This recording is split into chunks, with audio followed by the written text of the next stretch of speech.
G'day there, podcaster. Yeah, this is my favourite break of the year.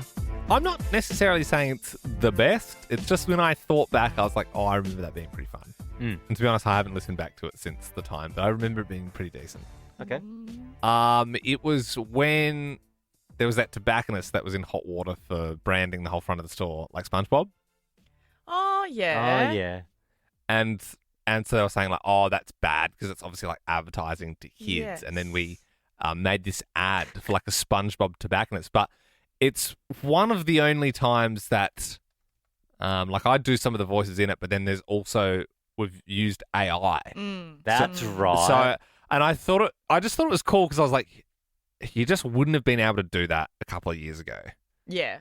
But and I'm sure it will get more and more advanced. But like literally for things like SpongeBob, it's such a common voice that there is soundboards and that sort of stuff, or like speech to text, that sort of thing. So like we wrote the lines out, and I remember like someone in the tech team, Mitch, was like, "What? Who did those voices?" And honestly, as someone who does impressions, it's a bit of a worry because our work will be numbered in radio because why would you get someone on doing a voice when you can just type it into the computer and it's perfect? And that's worrying when the tech guy can't pick out the tech. Oh yeah, but I mean it's pretty advanced stuff. So I mean I thought it's maybe more like I found it so cool because how it was put together. But just enjoy. You're listening to Len, Beam and Lel. There's been crazy backlash over a SpongeBob wrapped tobacconist in Brizzy. So like a shop where you can buy tobacco, vapes, that kind of thing. Yeah. But it's like, if you look at the front, it's like all yellow and SpongeBob. And people are saying like its branding could obviously attract younger people. And I tend to agree. Yeah, definitely. SpongeBob is like a kid's show, obviously. Plus, that's copyright. Like, surely they'd get done for using his image. It's a bit dodgy. And as I said, there's been like people like really angry. There's been a lot of backlash.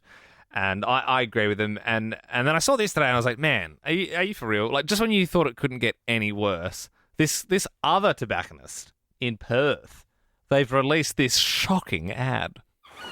Are you ready, kids? Aye, aye, Captain! I can hear you! Aye, aye, Captain! Oh, who smokes on a pineapple under the sea? SpongeBob SquarePants! His teeth are all yellow and he smokes berries. SpongeBob SquarePants! If being like SpongeBob is what's in your heart, SpongeBob SquarePants! then come on, kids, just puff on a dart. SpongeBob SquarePants! Ready? SpongeBob smokes darts. SpongeBob smokes blunts. SpongeBob smokes vapes. SpongeBob smokes bongs.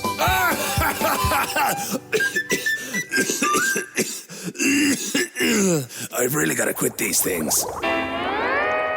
SpongeBob, I am always so cranky until I have my nightly cigarette. Well, Squidward, you need to get yourself into the Krabby Tobacconist. Come into the Krabby Tobacconist. We have all the vape flavors in the world. My favorite flavor to puff on is Berry Bliss. Hey, SpongeBob, where did you get that cool skull bong from? I got it from the Krabby Tobacconist. It goes so hard.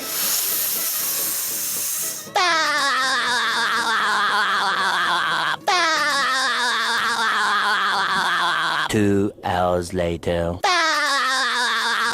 SpongeBob, calm down.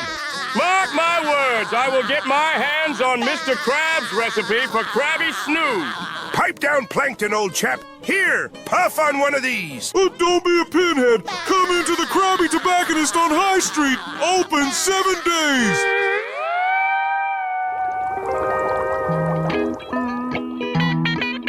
Ben, Liam and Belle on Nova. And that's it! Like that podcast? There's heaps more to listen to if you just scroll back or download the Nova Player app. Ben, Liam, and Belle.